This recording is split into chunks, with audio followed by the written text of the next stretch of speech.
Ladies and gentlemen, Merry Christmas to you all. Glad we could sneak this one in before the end of the year. It is episode one of our series we're going to be doing with Dave Holland over the next however long it takes and however the hell long we want to. It's called Into the Vault, where it is going to be Dave sort of being our, classroom instructor, professor, dean of students, doing essentially what he does part of the time anyway.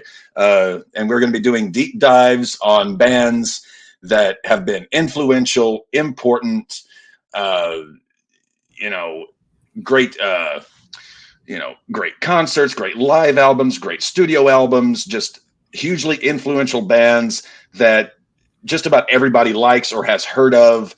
And tonight we're starting with the band that I got into because of Dave, and a band that Dave knows better than anybody I know. You wanted the best, you got the best. It's Kiss, and we're going to attempt to get through. Kiss has a long track record. It's 2023, and they've been going since 1974, which is 49 years. So that's a lot of ground to cover. So we're going to attempt to get through to 1980 tonight. But if we don't, no worries. We'll wind up doing an extra show to encompass everything. Uh, it's going to be fun. I'm ready for this because as much Kiss as Dave and I have talked over the God now 20 years I've known him, Yeah. we've never gotten to really sit down and do something like this. So as much as I've learned about Kiss from Dave and from other sources, I know I'm going to learn even more. So, Dave, the floor is yours. Get started however you Well, want. okay. Here's the thing. Growing up, we had a record player and we had a tape deck at the house, an open reel tape deck, which I have one sitting right here. Yeah, Not a cassette, but reel to reel. And so mom and dad, were listening to Beatles and uh, stuff that was in the air when I was a kid. I was born in '69. So, we were listening to Beatles and Santana and Herb Alpert and the Tijuana Brass and um, Diana Ross, all sorts of stuff. So, I'd known the Beatles. My mom liked Elton John. And so we had all sorts of stuff. I've told the story before on my channel, but it's worth telling it again because it sets everything up. And I can't remember the exact date. I want to say it was in September of '75. And I can't remember which performance it was, whether it was um, the ABC, the Midnight Special, or the ABC rock concert, whatever it was called. But I had gotten up. I was 5 years old. I was about to turn 6, and I got up and I had to go to the bathroom. So I went to the bathroom and I noticed looking down the hall that Dad wasn't sitting on the end of the couch working crossword puzzles, watching TV like he usually does. And the light yeah. was There's still the midnight special. again, I can't remember which one it was. I can't remember which performance. Well, actually, that's the Hotter Than Hell. So yeah, it would probably be the ABC in concert. That's probably the one that I saw because it would have been '75, and Okay. Hello, Dave. By the way, thanks for y'all who are joining us. and so Dad wasn't awake like I expected. So I thought, well, I'll go turn the light off and turn the TV off. And so I went to the bathroom, went into the kitchen, got a drink of water, and came out. And I was about to turn the TV off, and it was Kiss. I think it was that one. I'm pretty sure it was that one. Okay. That's the in concert, the ABC in concert, Yeah. correct? Yeah. And I thought I was reading when I was right when I turned 4, I was reading. So Dad would bring comic books home, and so I was reading Marvel comics and stuff. So I knew what aliens and superheroes were, and to my almost 6-year-old brain, I thought, oh my God, a bunch of superheroes and aliens made a rock band, and I was hooked. And so I would see them I'd go shopping with mom and dad, and or with my mom mostly, and I would stop by the magazine racks, and I'd see them on Circus and Cream magazine and all of the different magazines, and I was just absolutely obsessed. Well, in '77, my uncle Bob got me Love Gun for uh, either my birthday or Christmas. I can't remember which it was. And so that was the first Kiss album I ever got, and it just kind of went from there. For the longest time, the only records I had were Love Got Hotter Than Hell and Gene's solo album. And then once I hit 13, it was like I got a Walkman, and mom and dad said, well, get a couple tapes to play in it. And so I got Lick It Up, and The Elder, and then the following Christmas, which was just like 5 weeks later, 6 weeks later, I got Creatures of the Night and I want to say Dressed to Kill, all on tape. So so by the time I was in 7th grade or so, I had the better part of the Kiss discography up till then. And so anyway, I've just always been very sympathetic to Kiss, even in their not very worthy of sympathy years. I was still very sympathetic to Kiss. So that's how I felt. I mean, even in what you would ascribe as the non sympathetic years, I've tried to push past that and think, oh my God, the run in the '70s, a few of the '80s non-makeup albums I liked, and then the era just before they did the reunion in '96, which I thought was when they brought Eric Singer in on drums, and I really liked what they were doing at that point. And then the opportunity to do the reunion came up, and like, well, you can't pass this up, and that era sort of got lost to history. So I've always kind of thought, had that reunion situation in '95, '96 with the Kiss conventions and everything, had that not came around, what would they have done in the interim? But fifths and butts for candy and nuts. We'd all have a Merry Christmas. So for the longest time, I had never actually heard the first Kiss record, and the songs I knew from the first Kiss record were on double platinum. And I guess right. I was probably 13 or 14 when I got a copy of it, and I actually dubbed it. A friend let me borrow the tape, and I dubbed it, so I didn't even have a copy of it, a proper copy. And so yeah, actually, when I got to that first Kiss record, it was like it was almost like discovering the band for the second time again. There's something about that first album, and I'm getting just old enough now. I used to be able to give you a rundown of each record in order and who sang what, and I can't do it anymore. But that first Kiss album, to me, this is the thing. The older I get, the more apparent it becomes, even though I've known this for 30 years. That first Kiss record is what happens when you take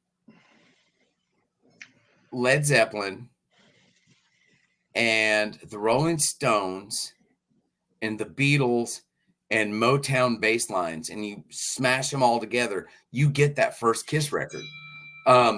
It's they've got harmonies like the Beatles had. They had the big riffs like Zeppelin. They had the cranking. They had also worked with Eddie Kramer, who had been the engineer on Zeppelin. For Zeppelin, yes, absolutely. And so it's like, and then Gene's bass playing, especially on those first 6 records, is really criminally underrated because he's playing like James Jamerson on a lot of those lines. Yes. And there's so many of those songs that it's like a Zeppelin tune with Motown. Of course, a lot of those early Zeppelin albums, John Paul Jones is playing like James Jamerson or Bob Babbitt, so it kind of already has that Motown undercurrent. When I've gone back and I've listened to early 70s Kiss, the bass lines, they're not support, they're not backup, they're prominent. They're when you listen when you listen with, I hate to sound like an ass, but with educated ears, and you hear the guitar riffs, but you also hear the bass, and they're working in concert. It's not just as if he's back there thumping along. The songs are working all together in concert with the guitars and the bass, and he is doing more than his job plus singing. And again, not to sound like an ass, because I absolutely love AC/DC, but especially those early AC/DC albums, there are a lot of times when Mark Evans is just sitting there playing a single bass note over the entire chord progression, and that's part of AC/DC sound. So I'm not bagging on any of the bass players ever from AC/DC, because that's their trademark, is having these changing chords over a single bass line. But Kiss was totally the opposite. Gene was always playing these really melodic bass lines, like Jack Bruce or John Paul Jones or Geezer Butler. He was always playing counter lines, and that when I was in grade school, I didn't know that kind of crap. But it's like once I hit junior high and really started playing guitar, I started realizing, the bass is doing something different. It was also that first record where I realized that if you have two guitar players in the band, the best way to work those guitar players is to have them play differing but complementary parts. And the song that did it for me was Cold Gin. That was the first Kiss tune you taught me, because you could hear Paul in one ear, and I'm listening in headphones. You hear Paul's part on one ear and Ace's part on the other, and you realize that Ace is playing these power chord driven things, and Paul's playing these again almost Curtis Mayfield R&B kind of lines with suspended 6/9s and stuff, and you hear, and again, Paul, criminally underrated as a rhythm guitar player. Absolutely. I never hear him mentioned, and it's not even his ability, his tone. It wasn't distorted, but it wasn't clean. He was on that edge of breakup. And then it was sort of like Keith, like how Keith used two Fender Twins. He would make one dirty, one clean, and then they would mix down the two. That's right. His rhythm tone reminds me a little bit of Keith Richards. And it's the same thing AC/DC did. A lot of times Malcolm's just playing big open chords on a clean guitar, clean-ish guitar. And Angus, how clean can you be with 8 Marshall stacks? Right, but it still was a cleaner tone. He didn't have his gain all the way up. Angus would have his gain all the way up, playing a lot of power chords. And so yeah, that was a really big thing. But it's like every song on that record, I even like Kissin' Time. Everybody hates Kissin' Time. It's like I've always really enjoyed it. And I also I talked about this in my what was it? I can't remember which video it was now, where I mentioned that I'd never. Love Theme from Kiss. It was in my instrumentals. Yep. I love the Love Theme from Kiss, and I know it's just huge chunks of Acrobat, and I've never heard an entire performance of Acrobat. Just like a 3-minute slug of it, and then you can hear those things. But I love the Love Theme from Kiss. I think it's amazing. And the main reason I think it's amazing is because of Gene's little bass licks between phrases, and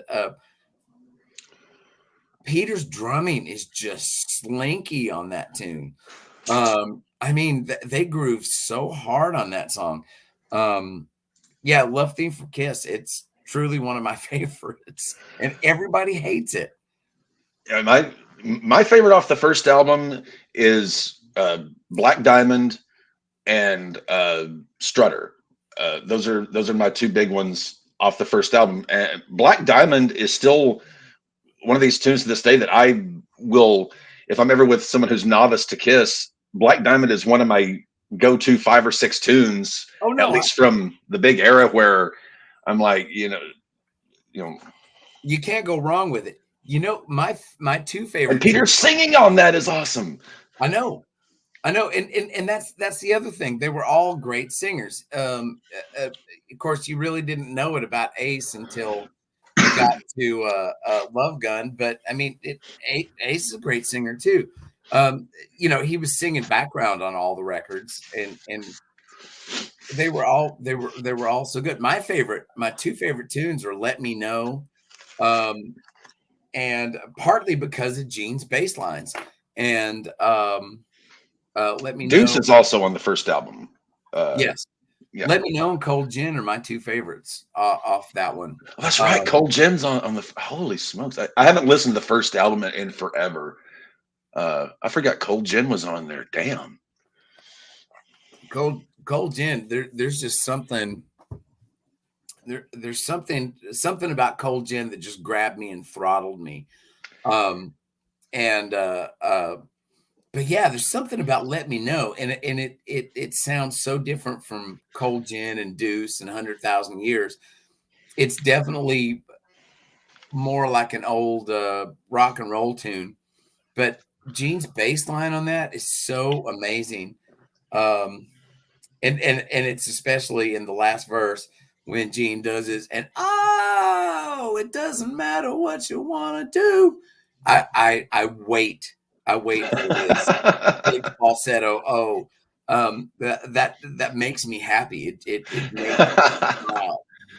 Um, so yeah, I love that album. And then the big thing lately is to say, oh, but the sound is so bad and and all the songs are so slow. And it's like that's why that album works, because those songs they're like Stones tunes off of Sticky Fingers or Exile. They need Yeah. to have some room to breathe. And I don't like the way they played those songs on later tours because they were too fast. Mhm. They never got to breathe like. And I think the sound of the first album to this day, if I was going to do a hard rock record, that's the sound I want, because Peter's drum set sounds amazing. The bass sounds nice, and you've got just a slight bit of overdrive because he's running that Ampeg real hot. It sounds amazing. Paul's rhythm guitar. I have spent the past year and a half trying to cultivate that. Paul's rhythm tone is my clean tone, and then Ace's tone is my lead tone. And it's really hard because I've actually switched amps a couple times in the past couple years. I just picked up a Blues Junior for $350 because nobody's letting them go for like less than 700. I finally picked one up, and it's like this is the amp that's going to do it. Yeah, I had a Blues Junior. I bought it from Musicians Exchange actually. About 15. Was it 15? I don't know. 15 years. God, what was it? 2000 and. God, I'm getting old. I can't remember this stuff. 2000 and yeah, right at 15 years ago, and I really liked it. And I think I paid 350, 400 for it. Was it used?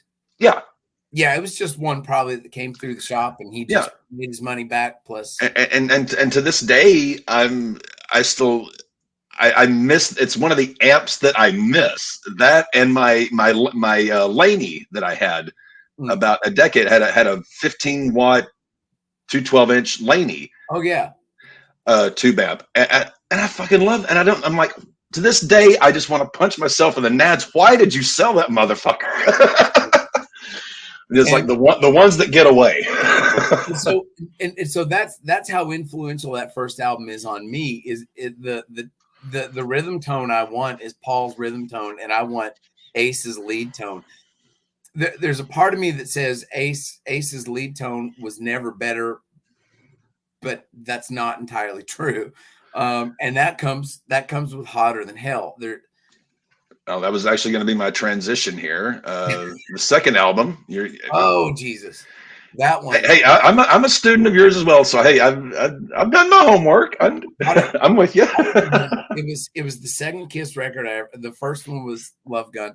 Hotter Than Hell was the second, and to this day, you know, you can almost. Well, I don't know that you can almost always predict what an album's going to sound like with its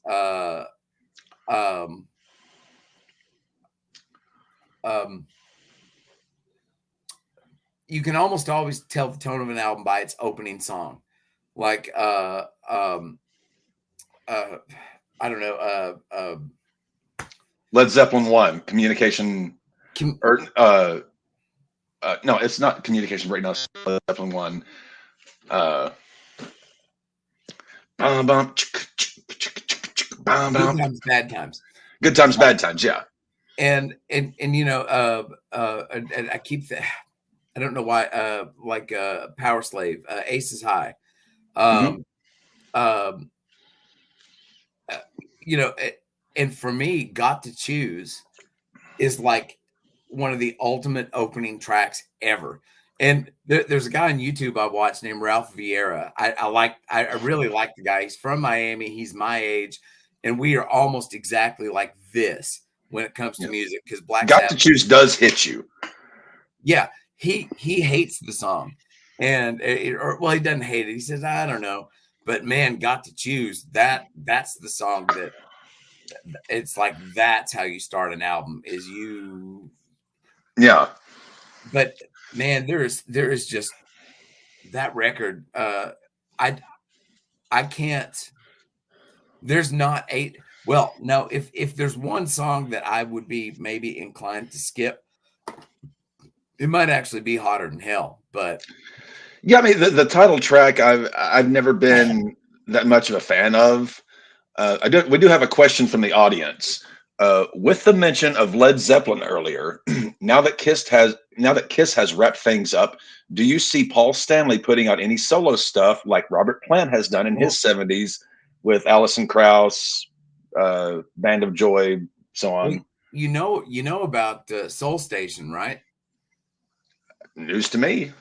Oh no, he's got this R&B group with the horn section and everything else, and it's actually pretty good, except his voice has gotten so, and it's like a lot of the stuff they do in Soul Station, some of those things they can change the keys to suit his voice a lot better, and it's actually really like Plant now has to sing down in E flat. Yeah.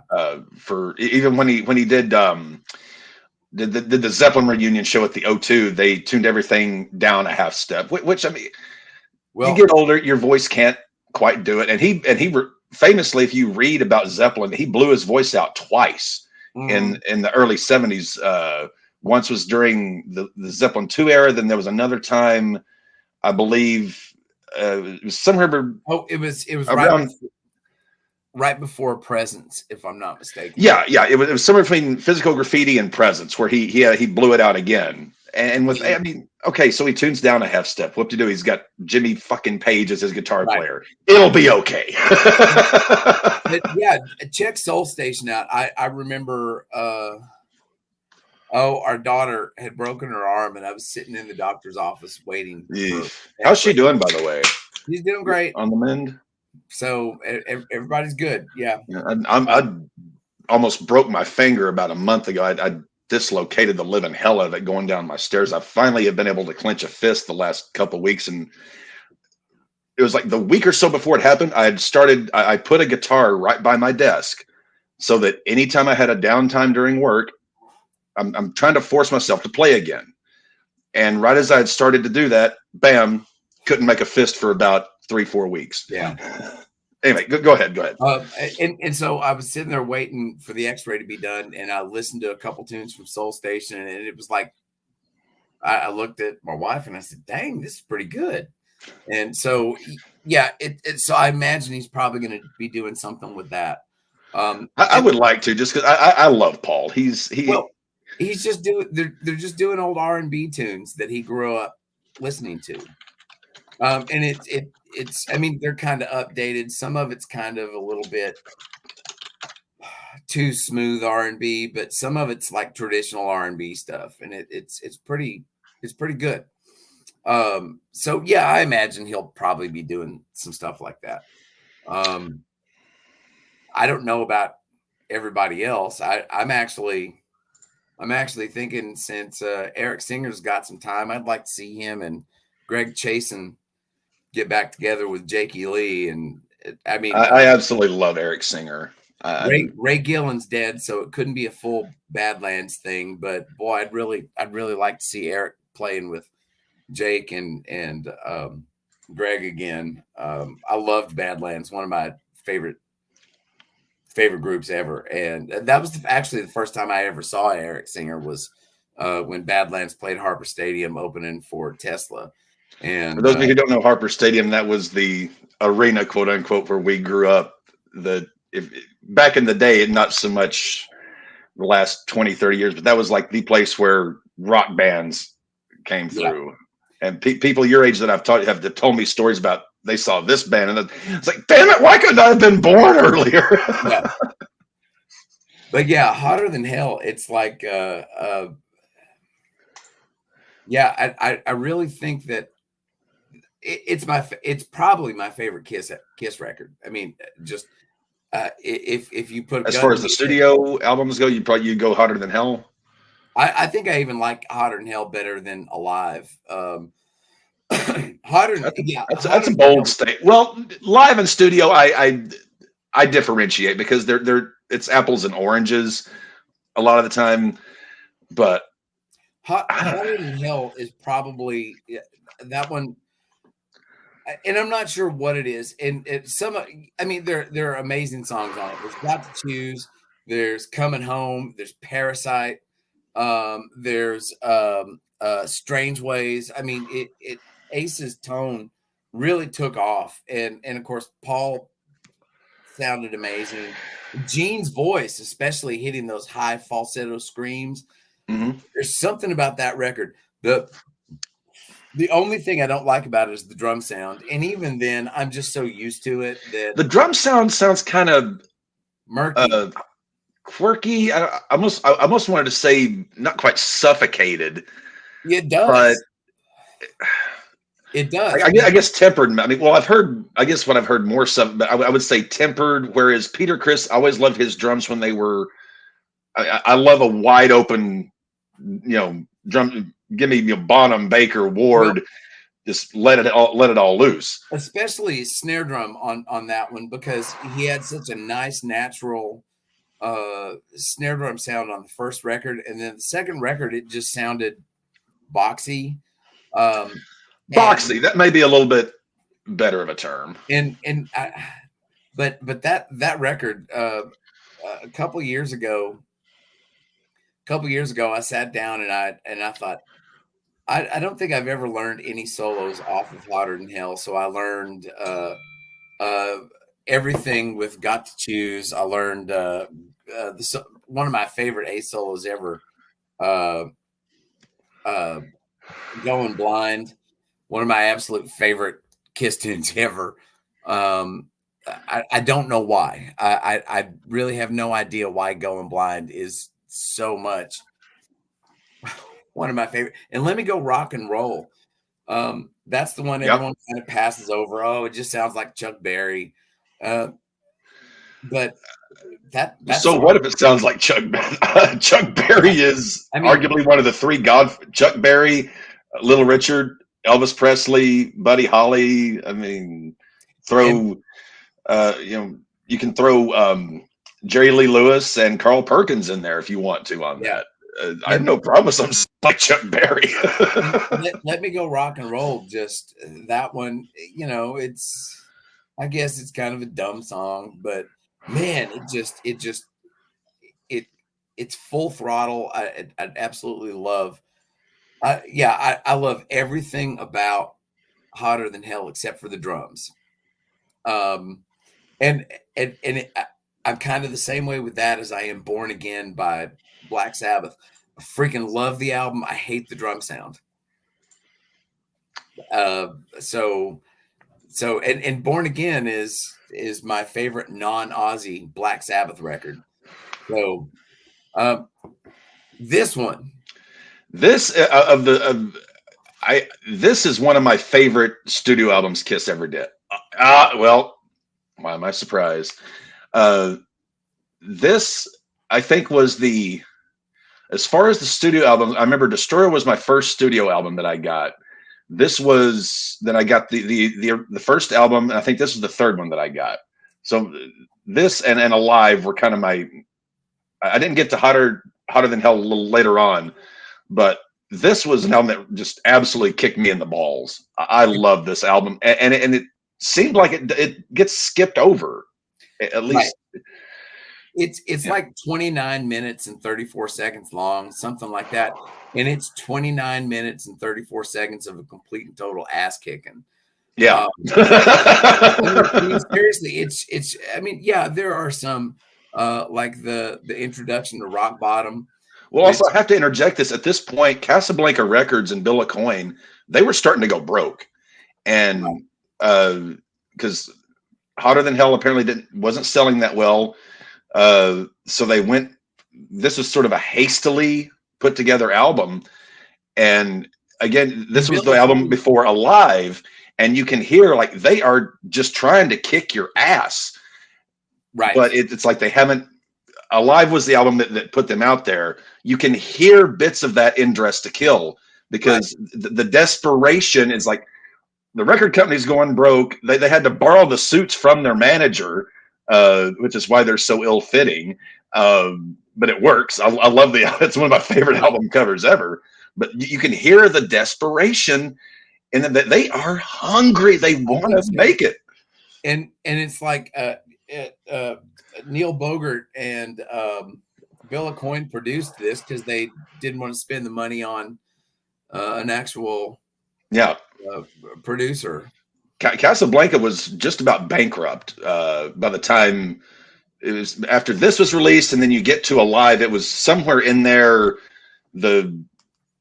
The bottom had fallen out. They were out of money. Right. And this album, it sounds really good. By the way, as far as the acoustic show they did years ago, it was okay. I liked the set list better than I actually liked the execution of it. So I wouldn't mind seeing an acoustic show if they would do non-perennial list things, if they did stuff that they don't always do. Yeah. So I'd like to see Kiss doing an acoustic show with playing Rock Bottom. Because Rock Bottom, I sit and do it on my acoustic at home sometimes when I'm just sitting here, and man, it slams on an acoustic. It carries beautifully. So yeah, if they were doing stuff they don't always play, yeah. Or if they were doing oddball stuff, yes, I'd be into it. But that was something that I learned as I got older, because you always told me when you're trying to, you told me when I was one of your students, when you're trying to learn a song, don't worry so much about the guitar, the amp. Just sit down with your acoustic. Once with the chords, just kind of work it out that way, and it'll give you a better understanding of it. And I thought you were full of shit. But and this is 10 years ago when I was really starting to start playing professionally, and I watched an interview with Keith Richards, and he said every person should own an acoustic guitar because that's where you do it. And once I put Keith Richards' advice and your advice together, and I started dissecting songs, I was like, holy shit, what Dave told me 20 years ago was spot on. Well, and to use a couple songs on here as an example, Rock Bottom is a great example. If you can, it also gives you a clue as to how it was actually played, because a lot of time on these early records, Paul, because he has a cleaner tone, he's playing bar chords, or in a lot of cases, he's just playing open cowboy chords. And that's part of why they hit so hard. And then, you know, Ace is playing power chords and really supplying the dirt to the tone. But yeah, if you can sit down and you can learn a song on an acoustic, you learn kind of the shape of the song. You can go and do the Yes. detail work as far as chord voicings and solos and all that stuff. But yeah, this record, when I was in junior high, I listened to this record all the time. It was junior high when I got it. Yeah. And I would have to say, very possibly my favorite Kiss tune is on this one, and it's She. She is just, oh my God. I don't know what it is. That song just it just I don't know. It's like the hardest hitting, especially of the early Kiss songs that I can think of. And you know, Gene's bass solo in the middle. It's just everything about that song is, and that one and Rock Bottom. Rock Bottom is just an ass kicker. I mean, yeah, this is like the tightest, like the tightest record ever. I mean, some of those early Beatles records are 30 minutes max, Yeah. and they're complete ass kickings.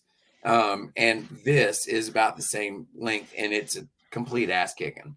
No, I love this record. It's those first three in particular, and you know, again, I like most everything Kiss has ever done, but those first three are just, they're lethal, and those are the three I listen to more than any. I think there's something about those first three records, and that makes this one even more valuable because it's there it is.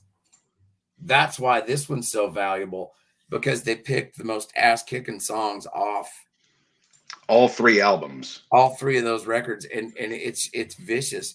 Um, you know, here in the past 10 years, it's become really popular to say, "Oh yeah, but Kiss has all sorts of overdubs and stuff on it." Well, what live album doesn't? Um, Yeah. matter, matter of fact, "Live After Death" by Iron Maiden, in the notes they say, "Yeah, we overdubbed some stuff, but so does everybody." Um, and as far as I'm concerned, it here's the thing: if you watch that, Live albums are a process rather than a recipe. It's okay, yes, you're recording the show live, and I don't care who you are, whether you've been playing music for 1 year or 50 years. Every single show, even if you rehearse your ass off, you're going to have a flub, or the bass is going to miss a lick here. The drummer's going to miss a hi-hat. The key, there's going to be something that goes boo-ha that you, and it's, yeah. It's my understanding the biggest things that were replaced were mostly Paul's vocals, because he was jumping around and doing stuff, and sometimes you can't get to the mic on time, and you know your cue is a little missed or a little raw. You know, that's my understanding, is that's most of what was fixed was Paul's stuff. That all the drums are. And Eddie Kramer was there in Cobo Hall recording. It was 3 nights, right? 3 nights in Cobo Hall that they were. It was 3 nights at Cobo, and there were also at someplace in Indiana, and someplace in, I think, one night in Ohio or something. There were three. They came from three places. But if you watch on the Kissology Volume 1, excellent documentary.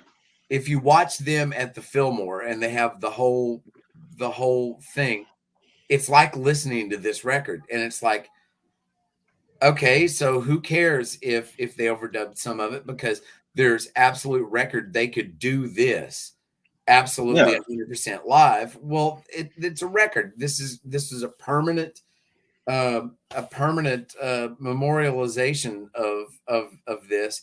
And yeah, of course you want it to sound great, and every band does it, as long. But all the drums are from the show.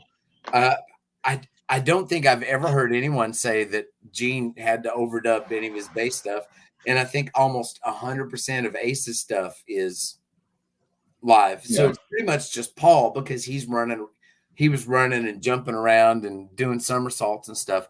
And so you would have had to have replaced some of his stuff. And that Paul was just as a front man.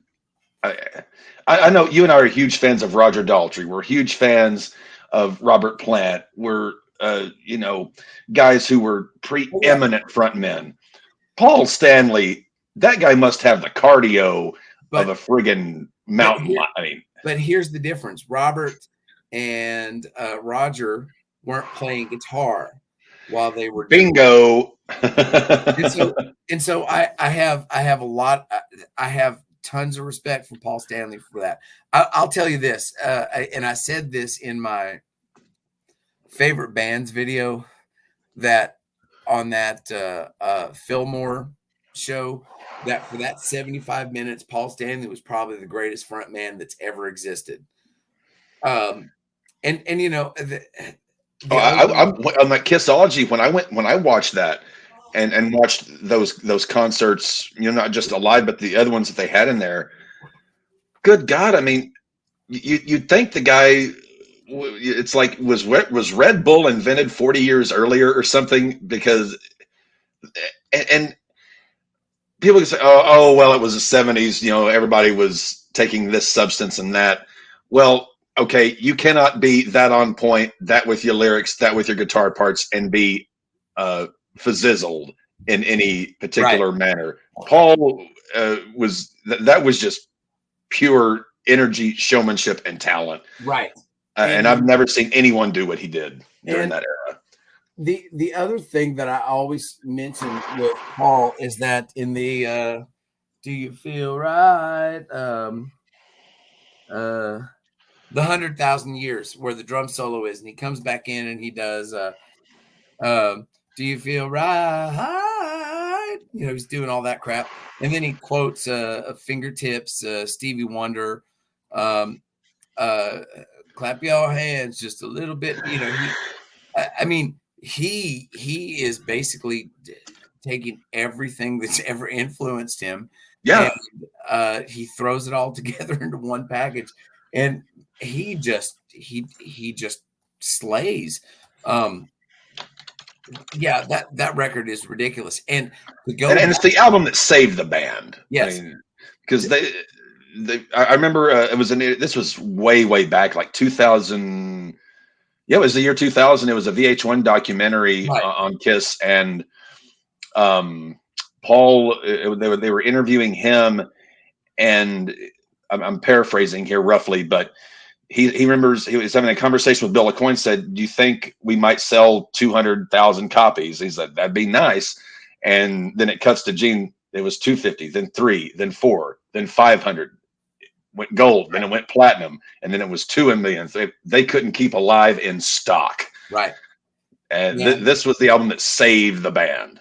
And it's still to this day, I think it's one of the best sounding live albums. And again, people will say, "Oh, but it's not really live." It's like, well, as long as you got the rhythm section and you're sprucing up vocals here and there, and you're not replacing everybody's entire guitar part.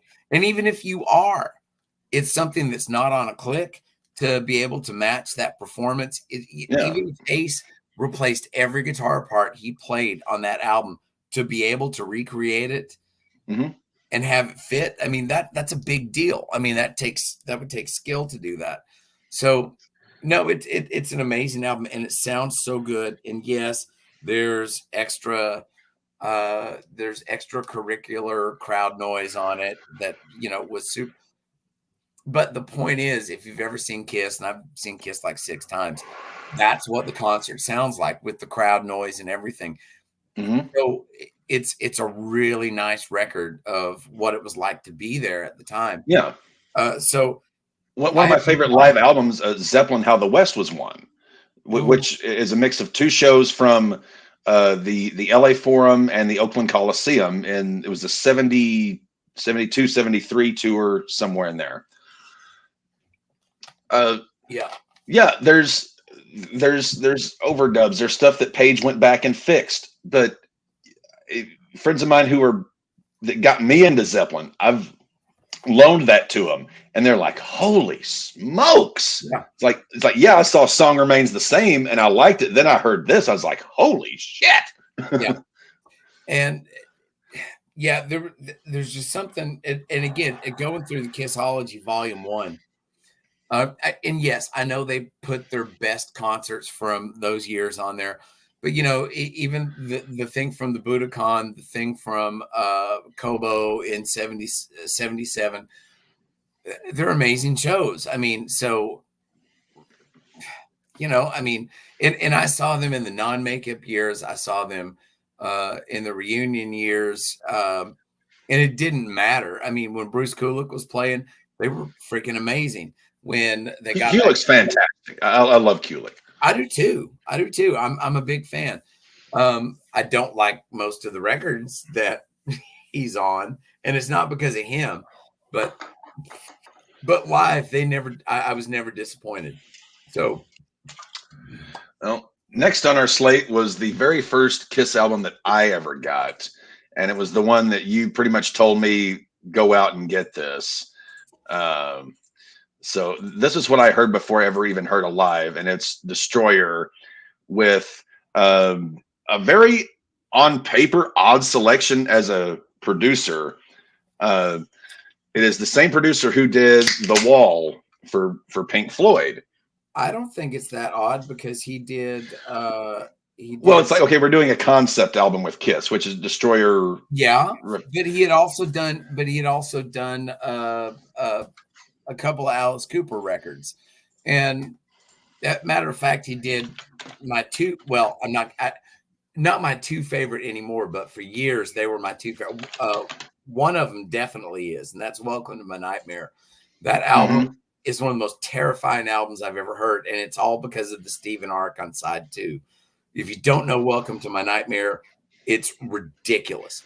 He also did "From the Inside," which was the album that came after Welcome to My Nightmare, and it's an amazing, amazing record. And since then, I've gone back and love it to death. Might actually have replaced From the Inside as a favorite, and then School's Out is a $1 billion band. But Ezrin had already worked with Alice Cooper, so I think he wasn't a bad choice because this album is amazing.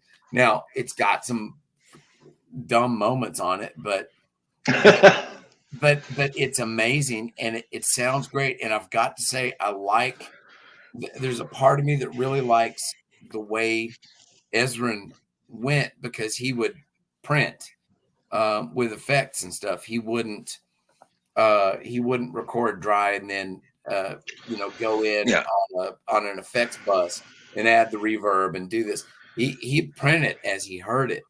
And so that's a big deal, because you're committed once the effects are on there and you can't change it. You're committed. Mm-hmm. But this album is amazing. The thing is a teacher. The thing about this record, and this is where a lot of that acoustic guitar thing came out, is when you listen to Sweet Pain. Ba-dum, ba-da-dum, ba-da-dum, ba-da-dum. When you listen to that opening guitar lick, and I didn't notice it until I had headphones on the first time. So it's Paul playing his electric lick that he plays. Mm-hmm. And the bass is doubling exactly what Paul's doing on an acoustic, which they brought it up so you could hear both equally, and then they pull the acoustic down just like this, so you didn't hear it, but you felt it. And that's why those guitars sound so juicy on this record, is because almost everything on this, every electric guitar on this record was doubled with an acoustic, and that's why they sound so fat and juicy. And so this album, and I love Bob. The Wall it's the one album that I have to emotionally prepare myself for, because every time I listen to The Wall, I will get, it's that's why I've forever loved Bob Ezrin, because he made arguably my favorite album of all time just to sit and listen to. That's how I am with Quadrophenia by The Who. Yes, you've mentioned that multiple times. I have to prepare myself for it, and then I have to give myself nap time after. I'm serious. Quadrophenia is an album everybody needs to listen to at least 2 to 3 times. Listen to it once, let it kick in, then go back to it maybe a week or so later. Quadrophenia will kick your ass in more ways than one. I can listen to it max twice a year anymore. I went through a phase where I listened to it all the time, and I can't do it anymore. I have to. I can listen to it maybe twice a year. Yeah. So anyway, but yeah, I remember when I first got this one. It was I was in junior high, and it was after I'd started getting Kiss stuff on cassette because I had a Walkman. I listened to this album all the time. For anyone who saw the Paul Lynde Halloween special, they did King of the Nighttime World. And yes. I remember seeing that the night it was on TV. And it's such a great album. And then the tour they did, on the Kissology, it was actually Rock and Roll Over had just come out, but they were still wearing the Kiss, the Destroyer gear, Destroyer outfits. The state, no, wait.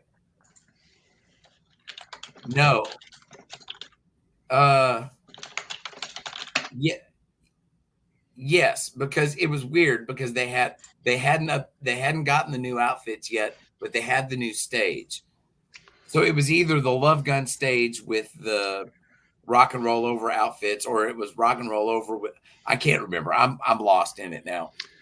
But yeah, it was Rock and Roll Over came out in between Destroyer and Love Gun, and then you had Love Gun. It was like Alive 2. We're getting a little bit ahead of ourselves, but yeah, the stage, it wasn't all quite syncing up, but it was that was the high watermark of the original era. Well, see, I'm trying to remember what's on Kissology, what concerts.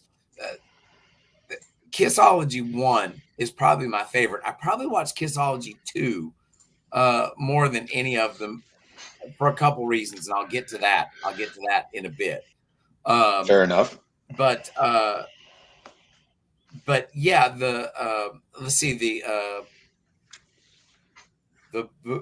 Budokan. Okay, it was Rock and Roll Over, where they were still wearing the Rock and Roll Over costumes, but they had a Love Gun stage.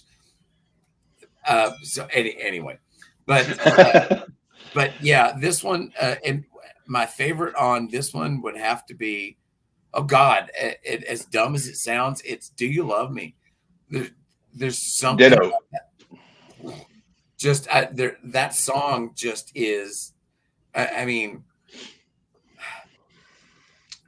it's by no means my favorite Kiss album, but it's one you can't skip over it. It's like, okay, in the 80s, there's certain albums you can kind of skip over. But this one you can't skip over, because if you do, I hate to use, not saying meaningless. That would be the absolute wrong word to say. It's a coherent thread between Destroyer and Love Gun. And again, it's that time period, as short as it was, it's that time period that links the late 70s Kiss to early. It's that middle ground. Well, and for me, it's we're starting to get to the point where everything just sat down on me. Seriously, we're not quite there yet, because we've got to get just past this one, because something really crazy happened in 1977. Of course, we all know what happened in 1977. Yeah. Right? Well, 1977, if I remember The correctly. biggest cultural thing to happen in 77 was, of course, Star Wars. Oh, I was trying to think music. I was like, well, So, I was like, well, I mean, I know around this point was when there was sort of be dissension within the band to a no, no, degree. And no. 77 Zeppelin, they had the the big car accident with Plant and his family. I was thinking music terms. I wasn't thinking Star Wars. So this one's a big one. And here's the thing. I kind of think of not necessarily the sound of the records, but I really think of the first Kiss record and Hotter Than Hell as a set. I mean, it's like Hotter Than Hell is part one of Kiss. Um, I mean, part two of Kiss. I'm kind of like with Rock and Roll Over and Love Gun. They're like, they're the same record. Um, it's just it's like this is part one of a really awesome double album because they sound very much the same to me. And the big thing, Rock and Roll Over and Hotter Than Hell. no, Rock and Roll Over and Love Gun. Okay, yeah. I was about to say, yeah, I totally get. I've always thought they were sort of a part one, part two. They're the two closest. The others that I find as being just as close are Kiss and Hotter Than Hell and Creatures of the Night and Lick It Up are kind of like parts one and two. But this one, I'll be honest. Out of all the old ones, this is the one I listen to the least. And I mean, I like it. I mean, what's not to like about it? It's got Making Love and Take Me and Baby Driver and Ladies. There are great, great songs on this. And in a lot of ways, this one really reminds me, not the way it sounds, but the way it progresses. This one reminds me of Dress to Kill. It's got the same kind of real tight, just go for the throat, catchy songs. It's a little on the shorter side than some of the others. It's just so this one also conceptually really seems to be. Well, I mean, this is still the day of 33 and a half long player records where you only had roughly 20 minutes aside. Right. Right. But this one still, I can't remember what it clocks in at, but it's under 40 minutes. Love Gun's right at 40 minutes. Isn't I think Destroyer is right at 40 minutes. And this one, I could be wrong, but I think this one's like 35 minutes or something. Rock and Roll Over comes in a little bit under. Destroyer, I want to say, is like 37, 38 minutes. Oh, I thought it was longer than that. I don't know. I don't have anything pulled up, so I don't know. Well, I mean, we're splitting hairs on some of this, but yeah, that's I really like this record a lot too. The thing is, my favorite song off this record is actually not on this record. I love "See You in My Dreams," but I like the Gene solo album version better than this one. But that's my favorite song on this record is "See You in Your Dreams." But I Want You, man, that's a ridiculous song. Making Love. It's kind of almost the same riff as Toys in the Attic by Aerosmith. It's structurally very much the same as Toys in the Attic, which is that's my favorite Aerosmith record. It makes sense because they all knew each other. So that's cool. But yeah, this is a great record. I used to hate the song Baby Driver, and it's actually become possibly, other than See You in Your Dreams, Baby Driver's become a favorite. Here's the thing. The first album I ever got was that one. I can't find it. You can't find Love Gun? I can't find my vinyl copy, and it's taped together and everything, and I can't find it. I was looking for all my records. I'm sure it's in the stack, but I couldn't find it just now. Nope, I couldn't find it. I actually got in trouble. it was ninth grade. It was around ninth grade. It was eighth or ninth grade. You had gotten me into Kiss. So I remember specifically in ninth grade, I got in trouble by the teacher because I was listening to the Love Gun album at the time, and Love Gun contains one of my absolute, 20, 30-second. Have we lost Dave? Is Dave still there?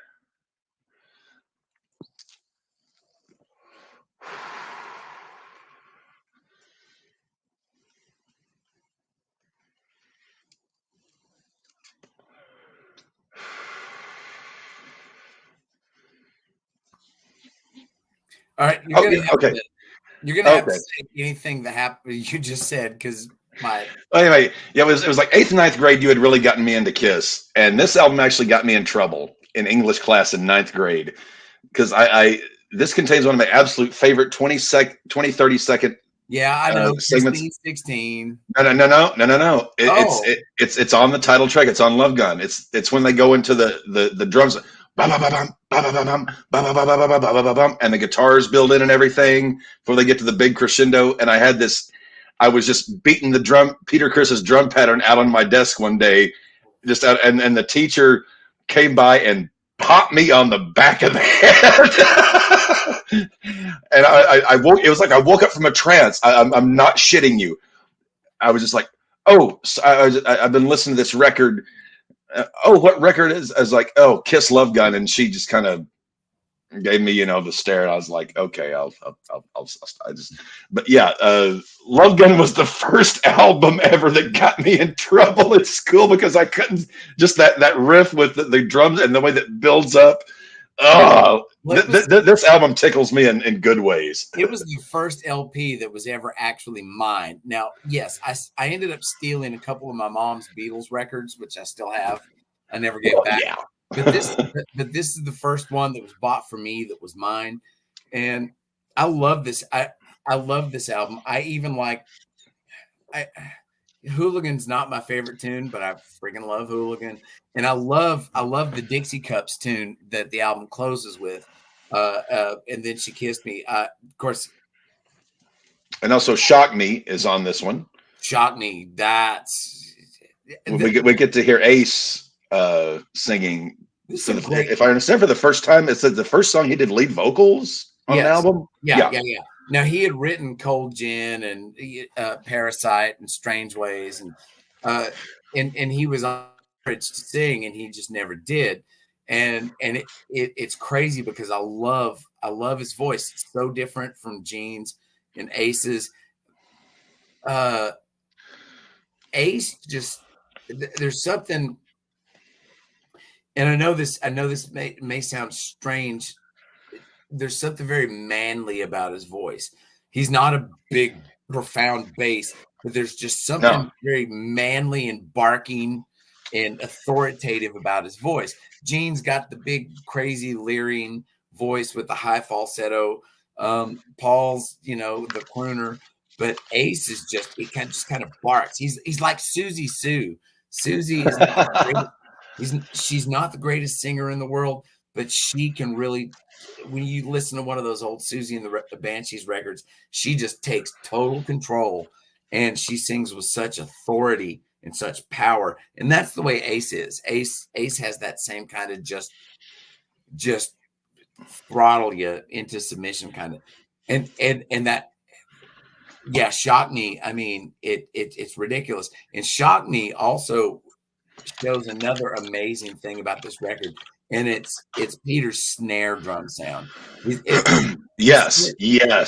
His snare reminds me of Bill Bruford's snare on the album Fragile by Yes. That big ringing snare sound. I'm not a big fan of the bass tone on this record. It doesn't really piss me off or anything, but nothing egregious. Gene's tone is a little snarlier than I like it, but the guitar tones are really nice and very similar to Rock and Roll Over. Rock and Roll Over also has that amazing Peter snare drum sound. But yeah, this album's just ridiculous.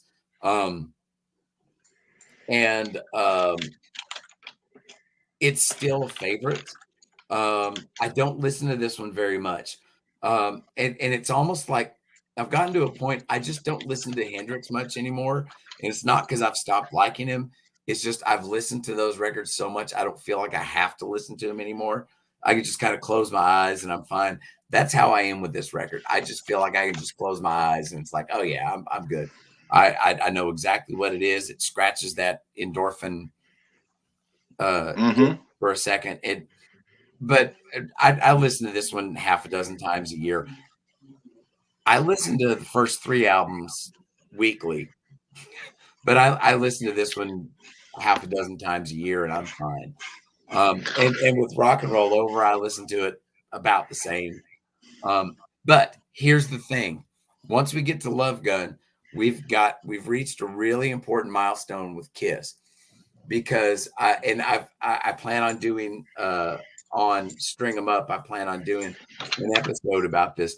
This is one of the unassailable 6-packs, and there aren't a whole lot of bands that have, honest to God, 6 studio albums in a row that are just kind of ironclad. Yeah, agreed. Sabbath does, Rush does, Zeppelin. Zeppelin, the Beatles. I mean, it's Cheap Trick. It's a very, very small club. And so yeah, this one completes their 6-pack.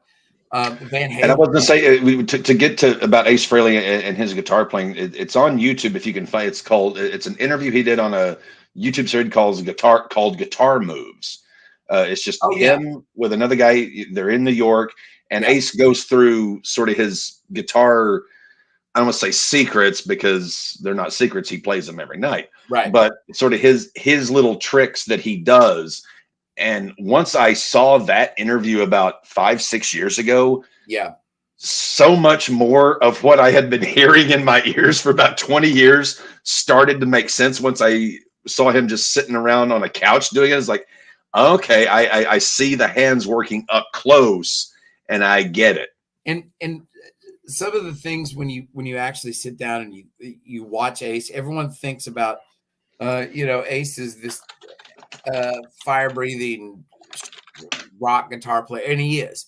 But if you think about like a song like Firehouse, he's playing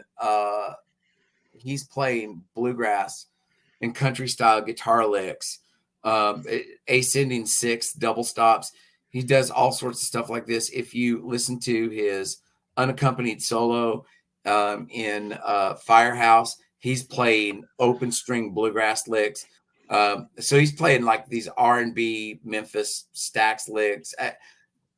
He draws from so many sources, and everyone He's says, not the one-dimensional guy that so many people mistake him for. and that's the thing.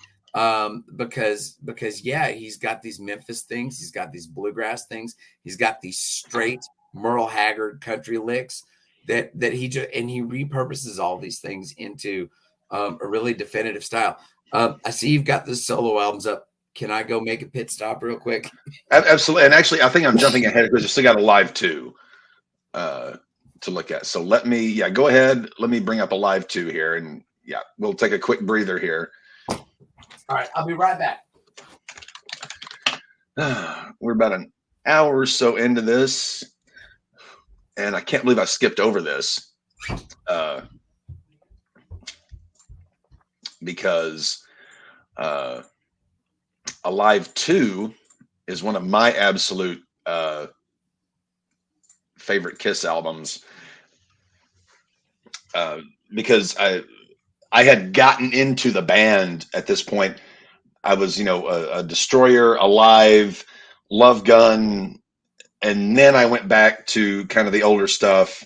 And Alive 2 sometimes doesn't quite get the respect that it should, in my opinion. It's not a lot. It's not Alive 1 by any stretch of the imagination. I'm not comparing it. Alive is one of those benchmark, it's like, the Who at, Isle of Wight, or, Cheap Trick live at Budokan. It's one of those, cemented live albums. but this was one of the albums that continued to get me into the band because it was okay. I'm hearing this stuff from these studio albums, and now I'm hearing it live, sort of I did as on a live one, and it's like, holy smokes, this band is awesome. But as Dave takes a quick break, thank you everyone who's watching us tonight. We still got another good hour to go, getting through the first era of Kiss 74 to 80. If you're watching, send us your questions, comments. We'll be happy to answer them, forward them on to Dave, and he will give his honest opinion on things. As far as the Raw Ball podcast, we've got Crew Day coming up after this show. So we're doing a double shot tonight. And then obviously Raw Ball goes Red Zone on Sunday for 7 hours. And Dave has returned. So yeah, I jumped ahead of myself a little bit here. Alive 2 was before the solo albums. Right. So, well, as I was saying while you were going, like, I really like this album. It was another album that got me further into the band, and I got to hear the Rock and Roll Over, Destroyer, Love Gun stuff played live. It gets sort of it gets shat upon, and I don't think it should near as much as it does. I don't know, because I'm about to shat. Hey, fair enough. You're the guest. Shat away. My problem with this one, and here's what I love about this record, is they're not doing all the stuff. They don't do anything off of Alive 1. And I love that, because Alive 1 features only songs off the first 3 records. This features songs off the second 3 records. And that's amazing. My problem is this is where we get into the era of Kiss where I kind of, on the live side, it bothers me a little, because they play God of Thunder far too fast. Yes. These songs go too fast. And that's my biggest problem with them. It's like they just aren't grooving like they did on Alive. And that's the thing that's so amazing to me about Alive, is they groove so hard. It's just, that would be one of my criticisms for the entire album. It feels like everything on this album is played a little bit too fast. Some things way too fast. I totally agree. And this is one I listen to once a year, maybe, except for side 4. Now, okay, I don't like everything on side 4. Obviously, Rocket Ride is amazing. That was another Ace original, correct? Yeah. Larger Than Life is ridiculous, and so is All American Man. Those 3 songs, I don't know why they weren't on an official studio release, because side 4 is all studio stuff. I also like Any Way You Want It, which is a Dave Clark 5 tune. I'm fine with that, but it's like those side 4 is the side I like, because I just feel they were rushing through the songs.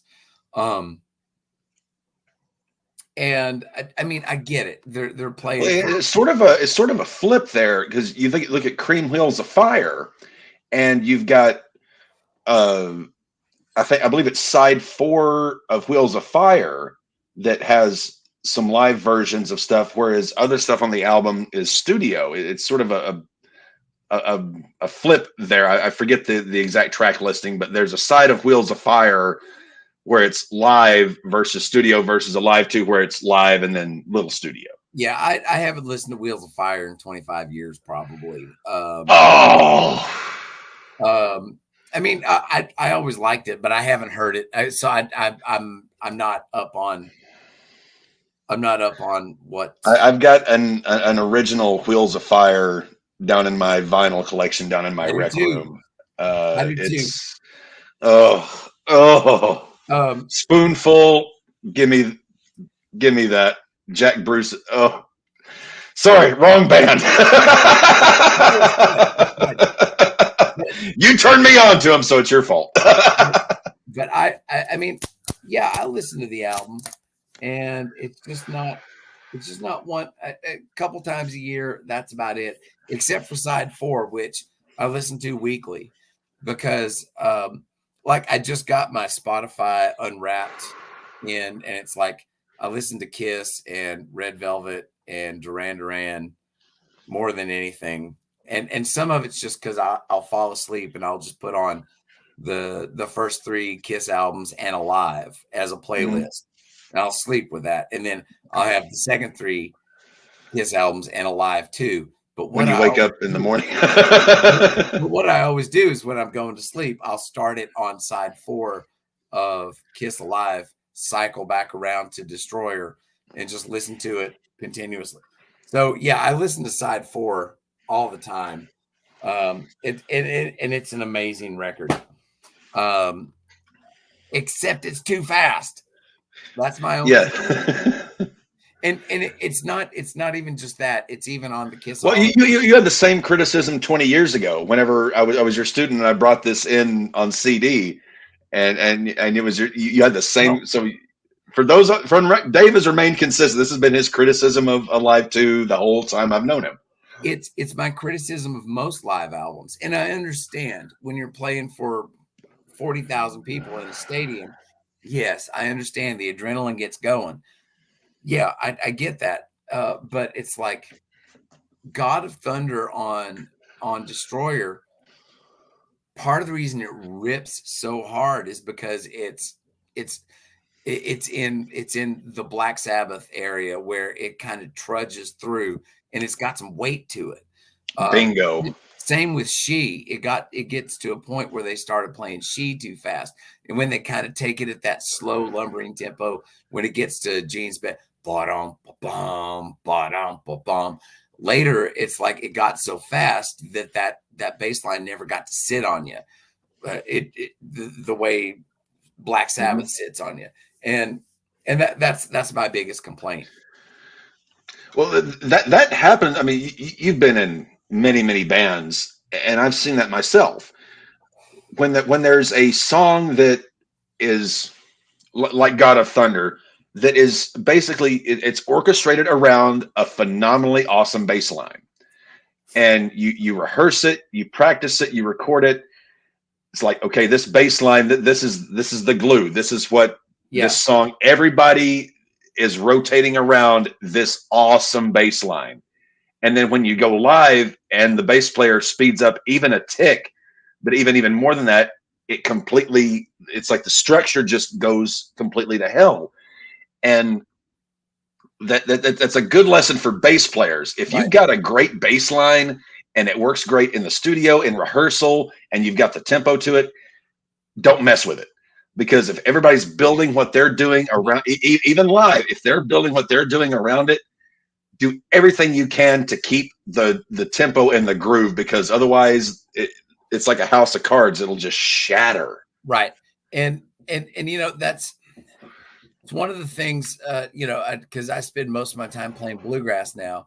Is sometimes if we're playing to a really big crowd and we're playing bluegrass, NIB, Black Sabbath. If ever Geezer Butler sped that thing up too much, it wouldn't work. right? And there have been times when you're playing bluegrass, you're playing fast all the time anyway. And if one of us who kicks the song off gets a little too excited, Bill Monroe. it screws, it screws with the rest of us. Yeah, Yeah, and so anyway, but I yeah, was I was playing a show once at George's Majestic here in Fayetteville, and our drummer, whom I won't mention, uh, well, let's just put it this way. Let's say this song was 120 BPM. Uh, he was playing that night on that particular song that opened the set at probably about 160, 180 BPM. And I thought our singer was going to faint oh yeah, because the tempo was so fast, and everyone was struggling to keep, but the lyrics of the song, the, I thought the singer was going to pass out because he was yeah, have it just so, whether it's a drum part, a bass part, whether whatever it is, if it's a particular groove tempo, keep it that way live, because otherwise Yeah, I've, But I've been anywho, yeah, it can happen accidentally, yeah, and sometimes just when you're not thinking about it. But yeah, if you've got a great groove, keep it that way. Otherwise, everybody's going to fall apart. Uh, One of my favorite periods of, even though this sort of starts to signal the breakup of the original great, because there was a lot of dissension in the band at this point. Everybody, if you've ever been in a band, it's like being in a family.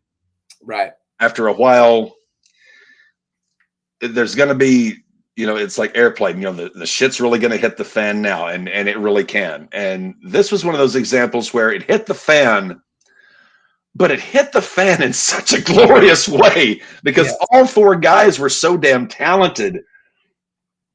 There's, I don't really think you can say anything bad about any of the four. So you may have your favorites, I can you know. say some bad things about a couple of them, but yeah. Okay.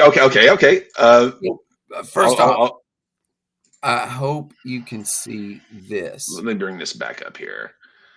Uh, Um, the Return of Kiss. yeah, and this one is the chaotic Kiss's chaotic 1978. It's Resi Orangi CH channel, I guess. And it when you take everything together, let's see, that's 2.5 hours, 2.5 hours, 3 hours. It's something like 8 hours of a documentary where he talks about uh this period from basically Love Gun up through The Elder. And Very tumultuous period in the band. I've watched every episode, and I wish he would do more. It's on YouTube, but it's Resi Orangi channel, I guess. And it's a fantastic series. I've watched all 8 hours of it. Well, as But far as the solo albums, we both love Aces. We both love Jeans. Paul's got no problem with. I like Paul. Peters is the least of mine, and that is going to lead into the next album, which we'll get into. Uh, Peters' solo album is kind of the weak link in this chain to me. But what are your thoughts as far Yeah. as the solo albums and the ones you like, the ones you don't? Until I was about 13, the only 3 Kiss albums I had were Love Gun, Hotter Than Hell, and Gene's solo album. That was the order I got them in. And I still love Gene's solo album, and a lot of people will complain about it, but I can't complain about it because partly because of Mr. Make Believe and See It Tonight. That they're so Beatlesy sounding. I absolutely love those tunes. Radioactive Yeah. is freaking amazing. The version of See You in Your Dreams is much, as far as I'm concerned, is much better than Rock and Roll Overs. I love his When You Wish Upon a Star. I thought it was stunning. I love Agreed. Gene's record.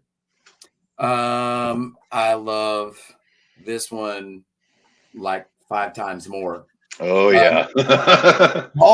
Paul's record. My problem with Paul's record is it sounded too much like what would be on Dynasty and Unmasked. It just sounded like a Kiss record. Yeah, I get that. I understand that argument. Peter's records sound too far removed from a Kiss record for me. Peters is the one that's.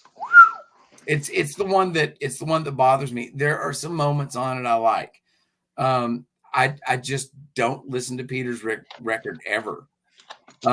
This one, yeah, I listen to all the time. Gene's I listen to multiple times a year. Paul's I kind of have to be in the mood for, but it's a good record. I mean, I really think it's a good. There's a couple songs on it that I think suck, but and I can't even remember what they are off the top of my head.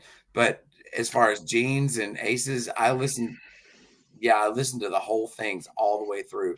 And I did a post on my YouTube that I got this for as kind of as a birthday present from the guys at the music store. It's an original 1978 Alamo Publishing uh, songbook for Ace's record. And so it's not even a tab book. I mean, that's how old it is.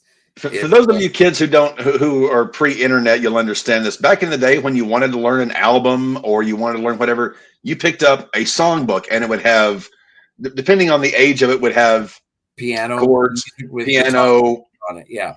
And then I remember I had a Jimi Hendrix book that was about yay thick. I had an AC/DC book. That was how us old guys would sit and learn songs, because there was no internet. So you would get a songbook from a band, or you would get what they called sheet music. Different. I remember Sigler's back in Fort Smith, when they were still open, they would have sheet music of particular songs. You know, whatever, like a particular hot song of the day was, you could go and buy the sheet music. And again, for those of us who went through band and, theory and whatever, that could read music, whatever. Treble clef, bass clef. Right. We're dating ourselves, Dave. and so that was really cool for me to get that. It's like, I've sat down with the Ace Frehley record, and with the exception of a few things, I at one point could play pretty much the whole album note for note. So I don't need it for that, but it's like, whoa, that's actually a relic from '78. I mean, that's a big deal. And so that's probably going to get put in a frame and hung on the wall, because I'm never going to use it for anything.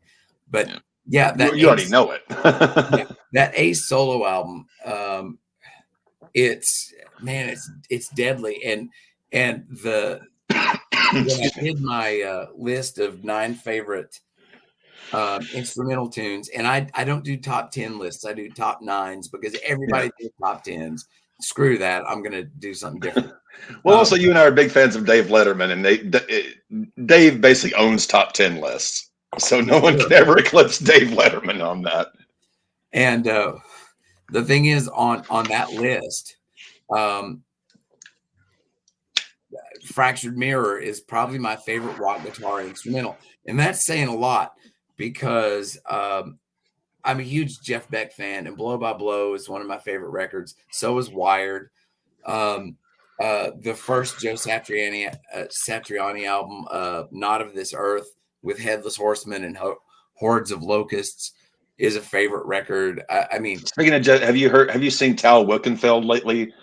Well, no, that's not true. I kind of was keeping up with her about a year ago, except she was playing guitar and singing, and it's like, no, I don't want to see her playing guitar. I want to see her playing bass. That was going to be my comment. Man, I love. You turned me on to her as a bass player, and I fell in. I mean, phenomenal bass player, and then I saw that, and I was like, what? Tal is, man, she's a beast. She's a beast, and she's fun to look at too. I mean, the first time I ever actually saw her, I had been reading about her in the magazines. It was that Crossroads festival they showed on PBS. Yeah, I had that DVD set. My God, did I watch that thing over and over? And it was Tal and Jeff Beck and Terry Bozzio all played, and it was like, man, and she was like 18 at the time, and she was just freaking killing it. When you're on stage with Jeff Beck and you're, I don't want to say blowing Jeff Beck off the stage, that would be an overstatement. But when when you're holding your own with Jeff Beck on stage, that's because Jeff Beck, not my favorite guitar player, but my God, what a guitar player! He's not my favorite either, but I go through stages where the only thing that will scratch the itch is listening to the first 2 Jeff Beck albums, Beckola and Truth. Sometimes those are the only albums that'll do it. I love Jeff Beck. He does not get the appreciation. Even my mother, who was got me into music when I was like 5-6 years old. she really liked Jeff Beck. She said he plays electric guitar like like a classical acoustic player, but it's like you just put an electric guitar in their hand, and he has such a touch to it. And she's like, listen to this sequence of notes, and here's something that a lot of people miss with Ace. Everybody hears the Hendrix in him because he does a lot of those Hendrix licks. Everybody hears the early Zeppelin in him. It's absolutely there. There are times, and it's usually when I've just got a Kiss album on and I'm not paying real close attention, that all of a sudden a lick in one of Ace's solos that I know real well, it all of a sudden registers. Oh shit, that's a Jeff Beck lick. And so I mean, yeah, but yeah, Ace, Fractured Mirror took #1 spot in my favorite instrumental rock guitar. I mean, it's just that song. For some reason, that song just totally. And Ace, obviously, you got into Kiss. You're a guitar player. And you've told me this. Ace is your favorite member of Kiss because you honed in on him. You're a guitar player. For someone out there who's watching this, who's younger, may just be getting into guitar, getting into music, getting into playing, they find a band or they find a guitar player, and they're like, "Holy smokes! This. I just heard this guitar player. This just blew my mind." You got into Ace, and obviously it influenced you and made you a better guitar player. For someone who's younger and aspiring, and they find a guitar player that just knocks their socks off, what would be your advice to them as far as how to learn from, not copy them? You never want to try and copy, you just want to learn from. But how do you, what's your advice for a young guitar player to learn from an Ace, from a Page, from a Naomi, what have you? Well, here's the first thing. I remember interviews with Ace talking about Jeff Beck and Jimmy Page, and he would talk about all these guitar players he listened to. Well, as a result, because Ace was my favorite player for years, I don't know he's my favorite player anymore. He's definitely a top 10 favorite player. But it's like, well, okay, why does Ace sound like Ace sounds? Well, because he was into he was listening to Scott Gorham from Thin Lizzy. I mean, granted, they were contemporaries, but he was that's who he was listening to. He would have grown up listening to, obviously, Jimmy Page. Pete Townsend is a big influence on Ace. He also said Hendrix was a big influence. So, yeah, that's the thing. Take your favorite players and listen. Go back and listen to who they listen to.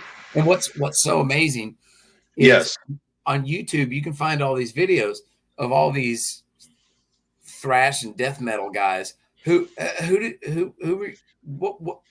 are your favorite guitar licks? And they all pull out these Ace Frehley licks. They all pull out Jimmy Page licks. They pull out these Clapton licks. And you're thinking, wait a minute, this guy plays in a death metal band. What's he doing listening to Clapton? Yeah. You got me into Eric Clapton, and within 2 years, if you walked into my apartment in Fort Smith off of Grand Avenue, what was going to be on my stair was going to be Robert Johnson, Buddy Guy, Freddie King, and Albert King. That was a 2-year span, because you go back and you listen and you find, once you get to Robert Johnson and the Three Kings and Muddy Waters, I mean, holy shit. I mean, and Buddy Guy. Again, here's an example.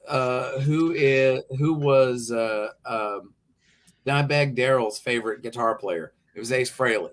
Well, he had a tattoo of him, if I remember correctly. Yeah, a big one. And if you if you just put on vulgar display of power, you're not going to get Ace Frehley right off the bat. I mean, but that was his single big. Dave Sabo from Skid Row, same thing. John Five, who's played with everybody. I mean, everybody remembers him first from Marilyn Manson, but John Five, I mean, it's like he is Ace Frehley's probably biggest notable fan. I mean, the most famous Ace Frehley fan. And man, he sits there in interviews if he's sitting there with the guitar, and he just pulls out Ace Frehley licks exactly off the record like that. So that's the big thing. Take your favorite guitar player. If you can't play like your favorite guitar player, one of the ways to get there is listen to their favorite guitar players and learn your way up to it. And so that's kind of. I went to a show a couple of years ago here in Fayetteville, Green Acres Band, and I was blown away by the guitar player. And I purposefully waited outside of George's Majestic to talk to me. The kid's like 19, 20 years old at the time. And I was like, dude, those blues licks you were playing blew me away. Like, and we brought him on the last network I was on. We brought him on for an interview. I was like, man, how young are you? Those licks, who do you listen? And he starts naming off B.B. King. He starts naming off Dwayne Allman. He starts naming off Freddie King. And I'm like, yep, I completely get it. I see it in the show. No pedals, no effects, just a 335 into a Fender twin reverb. And I'm like,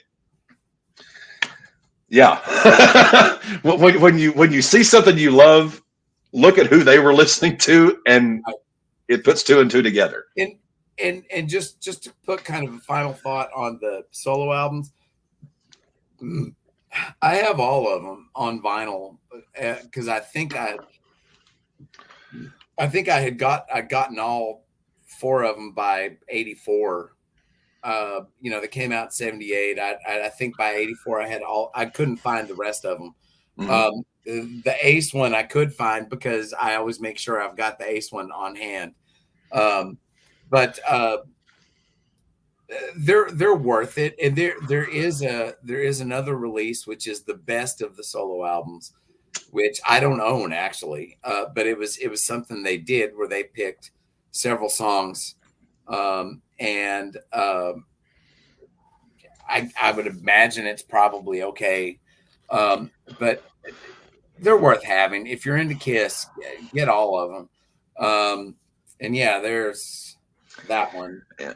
Well, I felt that we've got about 20 minutes left. I figured this would be a good place to put the kibosh on things before we get in, because this was 79. Can we go ahead and get to Unmasked?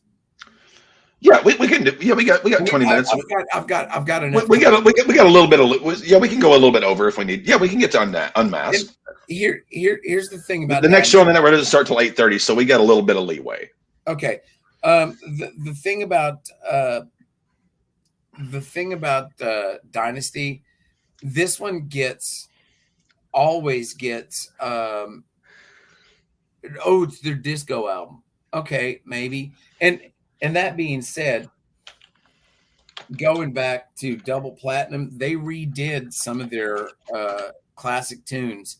It's Strutter 77 or Strutter 78, and so they had re-recorded some stuff, and they had maybe included some disco type elements into things, mostly as far as the tempo, things like that. No. Well, the thing was, Peter Criss's producer on his solo record was the producer on Dynasty. Vinny Poncia. And if I remember from what I've understood and read, and this is from Gene, not from any of the other. This is from Gene. The story he told was that Peter wanted to leave the band, and part of the way to pacify Peter was to say that we'll use your producer from your solo record for our next band album. If I'm wrong, correct me there. Right. Yeah. And the thing is, this is not a bad album at all. Back when I used to run a lot, I listened to Dynasty and Unmasked a lot. Partly because they were kind of drawing on this disco thing. And the thing is, most people nowadays don't really know exactly what disco was. It was a very short fad. No, it actually wasn't. It was 77 to 80, basically, if I understand. No. It started back about 75. Okay. It started back about 75. And here's the thing. I'm always learning. There's so much disco that was total shit, but there was so much that was so freaking brilliant, and disco kind of culminates in the Saturday Night Fever soundtrack. Yeah. But the Bee Gees, which my mother played ad goddamn nauseum. It's an amazing album. It's got the Bee Gees and the Earth, Wind and Fire's on it. It's an amazing soundtrack. And the thing is, the stuff the Bee Gees were doing from 75 to about 79 was freaking amazing. And then you had ABBA. ABBA, again, fucking amazing group. And their disco stuff was amazing. And so there was lots of absolutely fantastic disco stuff going on. The stuff Casablanca was doing with Donna Summer was fucking ridiculous. Which was still Kiss's label at that was Casablanca. And primarily Casablanca was a disco label. I mean, most of their stuff was disco. And the thing is, everyone says, "Oh yeah, but I Was Made for Loving You." Oh, it's disco bullshit. It's like, you go look on Spotify. I don't know off the top of my head, but if you, matter of fact, I'll look it up right now. I'll just pull Spotify Kiss up. You're probably one of the first things you're going to see is "I Was Made for Loving You." It's an amazing, amazing song. And I've seen them enough live to have heard. Well, the fact that they still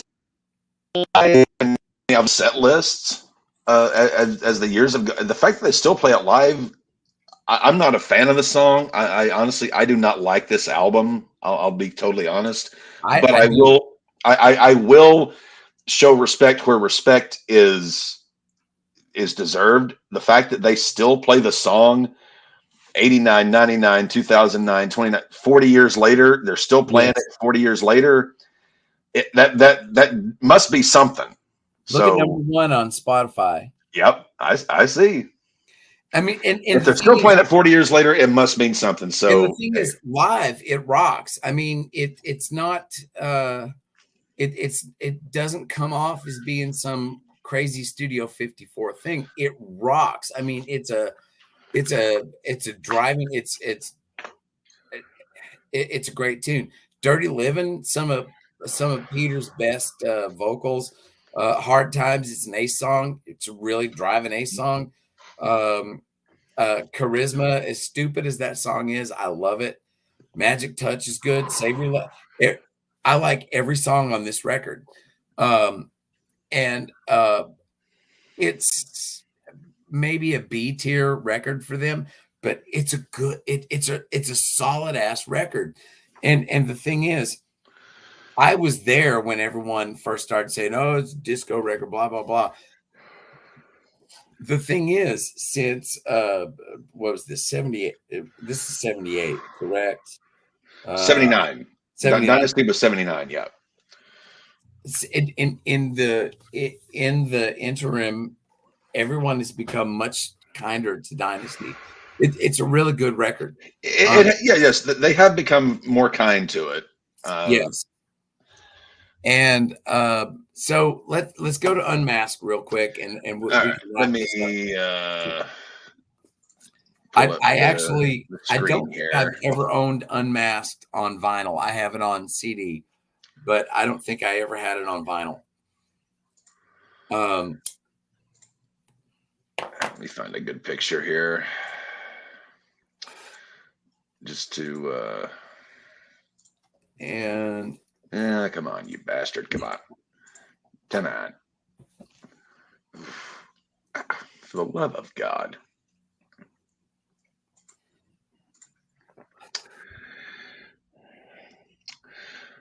Well, Unmasked. There we go. There's a good picture. Unmasked. As I remember, as much as Dynasty was perhaps not as well received by, and this is, I'm quoting Ace Frehley here, was not as received by the hardcore Kiss fans as they had hoped. Unmasked did sort of, it got them back in a way to that, but the dissension within the band was getting Well, palpable at this point. And also it is important to note here that once you get to 79, 80, 81, the live shows, the tours, which had been guaranteed sellouts, start to only sell out roughly around 75-80% capacity, which right. they're still selling a shitload of tickets. Let's not downplay this too. They're still selling a ton of tickets. Well, But we're starting to see the downturn here. you're That's right. going to lead to the actual unmasking. And the thing is, Anton Fig from the original late night group. Well, no, originally it wasn't Anton. Anton came in after Steve. Well, I can't remember his name. I don't know. Anton Fig plays drums on everything on this album, except I want to say Peter plays on Shandy, but I'm not sure. But it's Anton Fig, and so it does sound different because it's a different drummer. But I'll tell you this: other than "Got to Choose" off of "Hotter Than Hell," I think "Is That You" is one of Kiss's absolute strongest opening songs ever. That song is just vicious. I love this one. And the thing is, I used to hate it.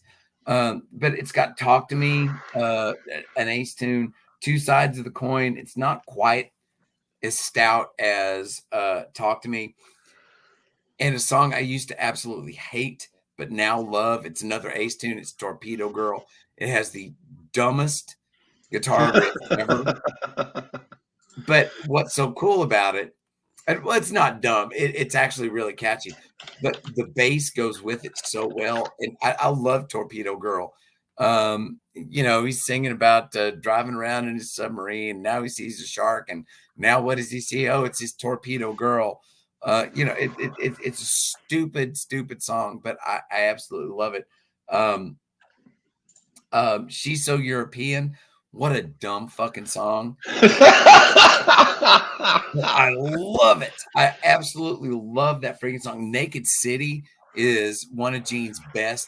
It actually sounds very similar to a lot of the stuff that's going to come on like "Animalize" and "Asylum," but it's a great song. Which is not a bad era. I do. I don't like it. We've got. I'm looking at the time clock before the next show on the network starts at 8:30. We might have time to sneak in the next album after this one, just for shits and giggles, if you have the time. I'm not opposed because I have a great prop. Okay. Very good. The song "Shandy" itself, yes, it might be disco-y and pop, but Jesus Christ, I think it's one of Kiss's. And one of Paul's better vocals. Yes, absolutely. I love Paul's vocals on "Shandy." I love it, and absolutely, and it's one of those songs that they did on the tour in Australia. And I had mentioned earlier, my favorite Kissology is the Kissology 1. I probably watch disc 1 of Kissology 2 because it centers around their tour of Australia with Eric Carr. And so Eric Carr had joined the band, and they did "Shandy" always. So Peter, Chris, and just for continuity's sake, because we're going to be doing a multiple series on this, Peter Chris had left the band essentially at this point because he only played drums on one track. At the wrap of the filming for the video "Shandy," that was it. Peter left, and that was it. And he wouldn't really resurface with the band until the Kiss conventions in '95. Absolutely.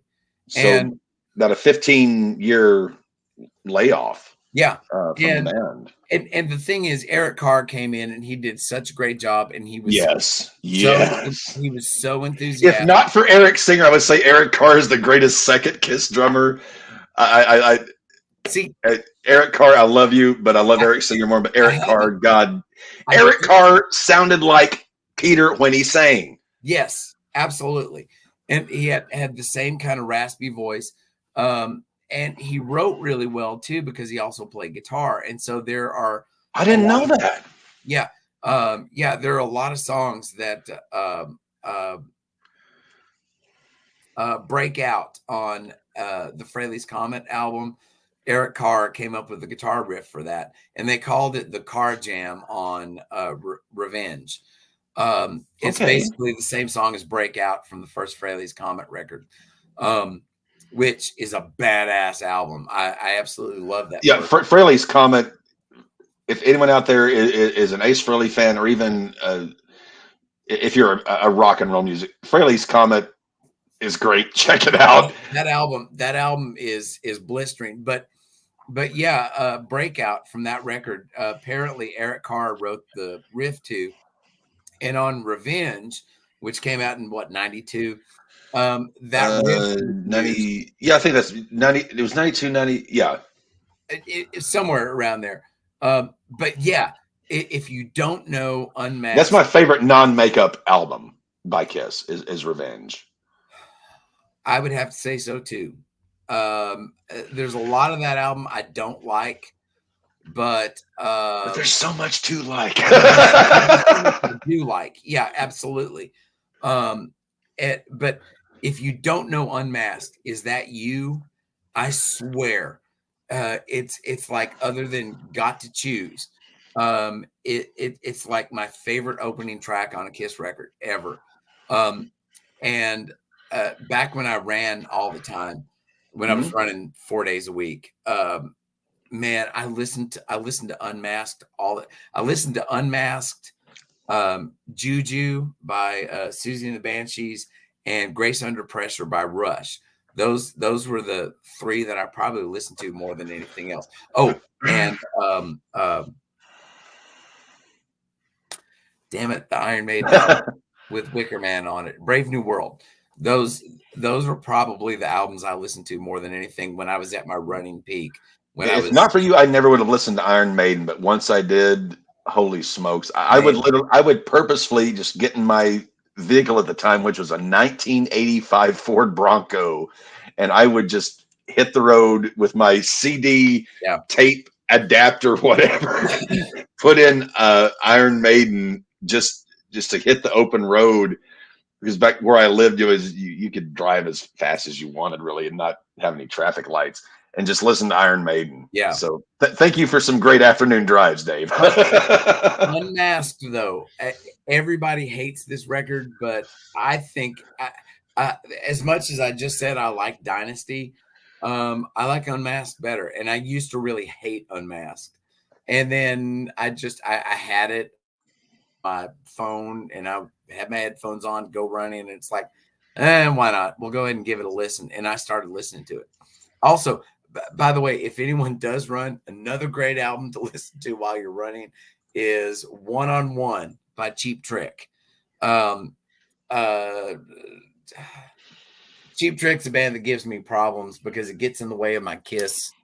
Because there's a part of me, I don't feel bad saying that for that 75 minutes of the Fillmore East concert that Paul Stanley was the greatest front man ever, but every other time it's Robin Zander from Cheap Trick. Holy shit. Robin Zander is like, and I don't know if you've heard him singing lately. Robin still sounds like he's 25 years old.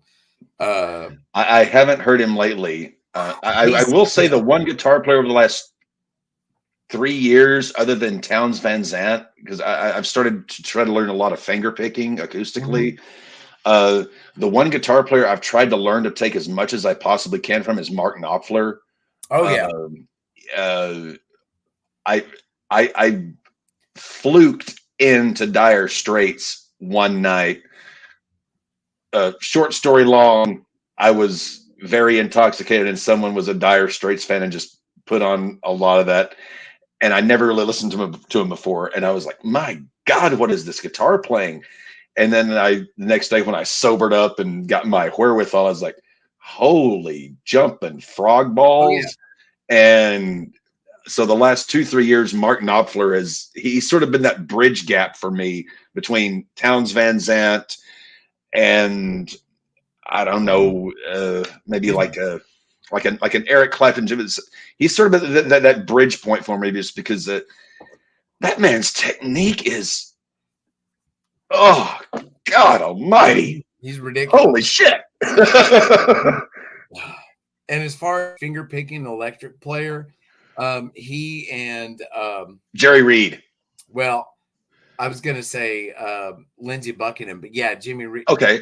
Jerry Well, Reed. yeah. The last Lindsey, band we covered two Lindsey Buckingham songs, so I had to learn how to do some finger picking to cover some of that. But well, those are the two electric finger picking. Well, I mean, other than Jeff Beck once he abandoned a pick, but yeah, it's like, yeah, Mark Knopfler and Lindsey Buckingham give me nightmares, because you can learn their stuff with a pick, but it doesn't sound quite right. I mean, you can get by on it doesn't. I tried it.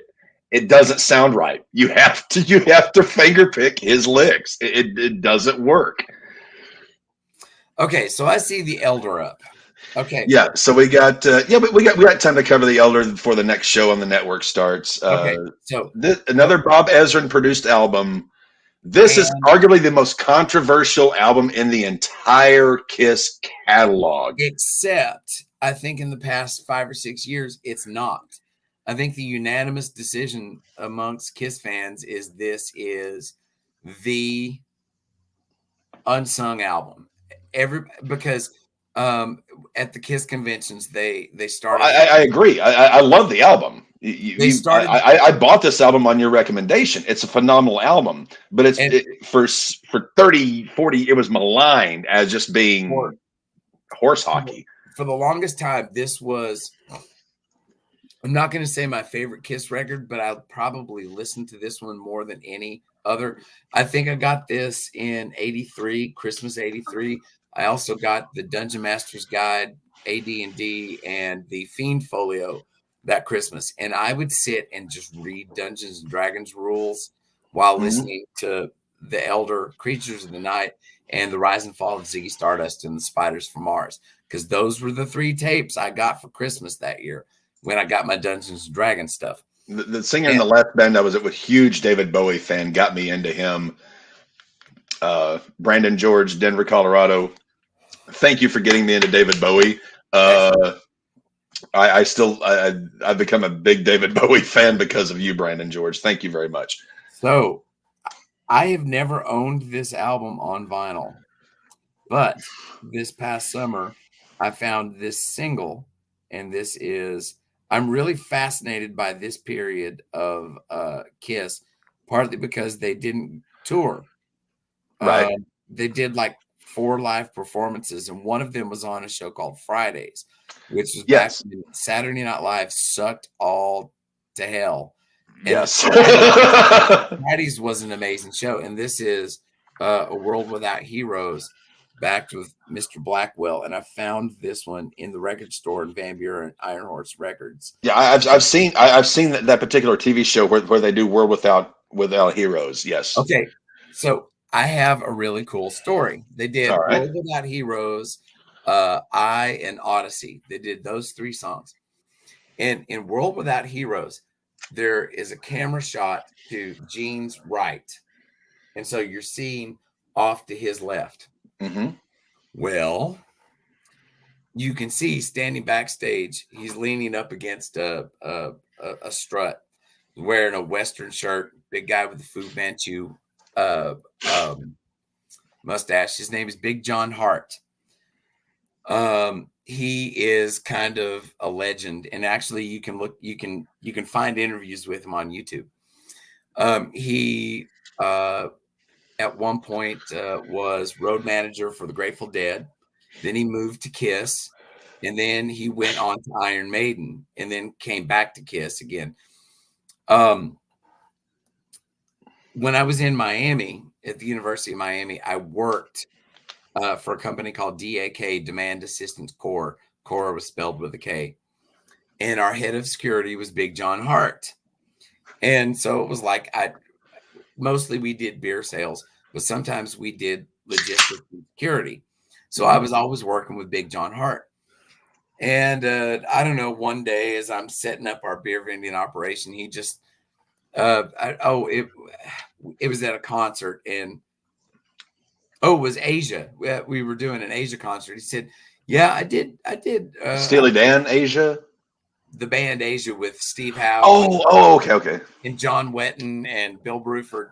Big Steely Dan fan, by the way. Anybody who doesn't like Steely Dan, go fuck yourself. Right. So he said, yeah, I used to be the road manager. You want to meet Steve Howe? And it was like, sure. And so that we were setting up during the sound check. So I got to meet Steve Howe. And then he said, I used to work for Grateful Dead, right? And it's like, no, really? And he's like, yeah, I was the road manager. And I said, anyone else? And he said, oh, yeah, Kiss. And it's like, what? He said, yeah, I was road manager for Kiss for years. And then he said, I left Kiss and then went to Iron Maiden. And it's like, what? And so anyway, if you watch the Friday's performance of World Without Heroes, you'll see a guy leaning against one of the lighting trusses, big mustache and a Western shirt on. That's Big John Hart. I used to work with him. Oh, very cool. Very cool. We were doing security for an event. And I remember it was November 1st because Kiss had played in Miami. This would have been 92, 93. I don't remember. They did a Halloween show at the Miami Arena. And so this party we were doing security for had the Pointer Sisters and somebody else played. It was a big whatever. Anyway. Multiple band bill. We were working security. And so I'm sitting there at the gate reading my Micronauts comic books and listening to Love Gun. John Hart comes up to me and he said, Dave. And I said, yeah. And I thought I was in trouble the way he said it. He said, what are you listening to? And I said, Love Gun. He said, grab the tape, come with me. And I thought, oh my God, he's going to beat me up and stomp me. I've done something wrong. I'm going to get in trouble and he's going to break my Kiss tape. And so he pulls me to the other side of the lot. There are all these semi trailers. Yeah. And so he goes in between two of them and I follow, and there's Gene Simmons. And he said, David, I'd like you to meet Gene Simmons. And it was like, holy shit. He said, show him what you got in your pocket. And it was like, so I hand Love Gun to Gene and he looks at it. He says, you got great taste. So I talked to Gene for a few minutes. And then I see John doing this and Paul comes around the corner. And so I got to meet Gene and Paul. And it was simply because I worked with John Hart, who was their daddy for like 6 years on the road. And so you can see him in the Friday's performances standing off backstage. And I got to work with this guy. And then if you watch the Iron Maiden, the middle years DVD set, it's one of them when they're on the Live After Death tour and they're like in Czechoslovakia or someplace. You can see Big John Hart leading Iron Maiden into their dressing room. And I got to work with this guy. And it was so cool because I got to meet so many people because he had so many contacts in the music business. He's like, Dave, you want to go meet B.B. King? And it's like, sure. Oh man, because he had all access clearance. And if you gave me the chance to sit with B.B. King for 5 minutes, I would turn to jelly. When I got the news that B.B. King passed away, and my friends can tell you, I was damn near inconsolable for about a week because I worked and tried and worked to learn so many B.B. King licks. Yeah, and I knew after about maybe 6 months or so of just really trying to learn the licks, I was like, I can't learn the licks. It's BB, but maybe I can learn the vibrato. Maybe I can get that butterfly vibrato that he had. And I would, BB King. So anyway, thank you so much. Anyway, to go back to the Elder, which is circling back around again, it's the earliest time I can think of ever seeing John Hart, and it's after I knew him, and He's still alive, and he does some interviews, and he's gone to the Kiss conventions. You can look him up on YouTube, and I believe it's Hartt, Okay. or Harte. I don't remember how he spells his last name, but look him up because he's got Kiss stories to tell. And I used to get to work with this guy, and he was so cool. I have to ask real quick, what was Gene like talking to him? Because I've watched a ton of interviews. I love Gene, and I've always been a Gene Simmons champion to people because Gene has such a quick and to the. He reminds me a little bit of Frank Zappa, a little bit in his takes on the record business. And when I show that to people, they're like, he's full of shit. Like, no, this guy's been there. He's done it. He knows what the fuck he's talking about. He was so nice, and he seemed to be genuinely pleased that somebody that was just picked at random just happened to be listening to Kiss. And he was like, it wasn't a setup. It's like, oh, hey, Dave, I'm going to introduce you to Gene Simmons tomorrow night. Make sure you have some Kiss. It wasn't like that. He just seemed genuinely pleased. Paul was a little standoffish, but I mean, he was nice enough. But Gene, like I said, I talked to him for a while. He's like, well, what do you do? And I said, oh, I'm studying classical guitar here at the University of Miami, blah, blah, blah. But I've been listening to Kiss since I was 5, and I talked to him for 5, 6, 7 minutes. And it was just a really nice conversation. And the one thing I didn't ask John to hand me a Sharpie so he could sign my cassette. Love the cassette. And I beat myself up over that, but it doesn't matter because you've got the story. You were there. You've got the story. And Gene held that cassette in his hand. And I still have it. So I mean he held it, and you can't take that away. His DNA is on that piece of plastic. So that's pretty cool. The Elder, this album. And I have it in the original running order. Now, I never owned this on vinyl, but the CD I have of it was an early enough CD before they had changed it to what they wanted to be the original. I remember actually bringing this into a lesson once with you when I was still your student, and you taught me, I think it was World Without Heroes. Yeah, it's an easy song. Lou Reed, not Lou Reed. Lou Reed was one of the co-writers on that song. It's a great song because it stands up with just guitar and voice. I mean, it's an amazing song. Paul Stanley plays the solo on it, and it's an amazing solo. It's well worth learning because it's all about phrasing on that solo. No, it's ridiculous. But the version I know is the one that starts with I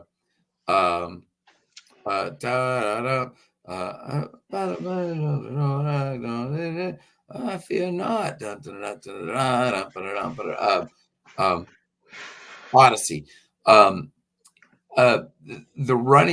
If you buy a modern version of it, it has what was going to be the original running list, which I don't like.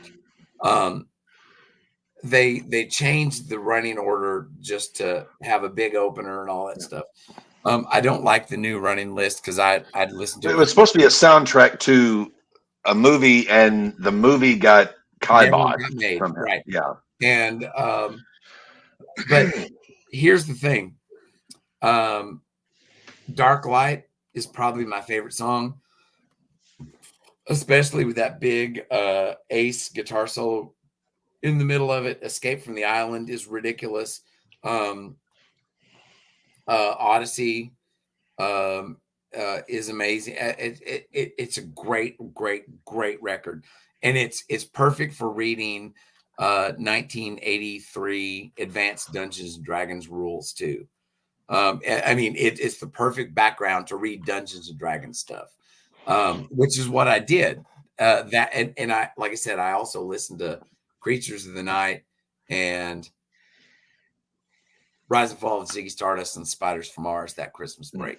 So I listened to this album at Christmas a lot. That album, Rise and Fall of Ziggy Stardust, I remember one night, again, me and the singer that from the last band that turned me on to it, we sat and listened to that whole album one night over the course of many beverages, and I was blown. I did not. I knew the name David Bowie, but I didn't know any of the songs. And then It's we listened to that album all the way through, and I was like, "Holy shit! How have I never not listened to this?" it's hands down my favorite Bowie record. And I love Diamond Dogs and Aladdin Sane. I love Station to Station. I love all of those, but there's something so entirely special about Ziggy. That album just What did you think of the last album David put out before he died? I've I loved it. I only heard a few things off of it, and it was great. I mean, I yes, but If I had known, if I'd have heard that album and not known this person was as deathly ill as he was, I wouldn't have thought the person making this album was at death's right. door. And It was like Zappa at the end of his run when he did the Yellow Shark concerts, and you know got like 30-minute standing ovation, right, and it's like, and he admitted in an interview later how sick he was on most of those concerts.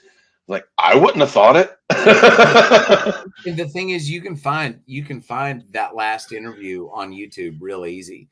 Um, but With Zappa, yes, you yeah, can. it's tough to watch if you're you can.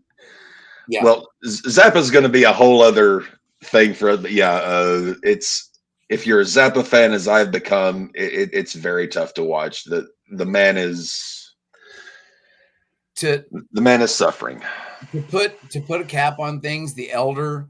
If I were to rank my favorite Kiss records, I'd have to say it's Hotter Than Hell, the first album, Dressed to Kill, probably Creatures of the Night, and then The Elder.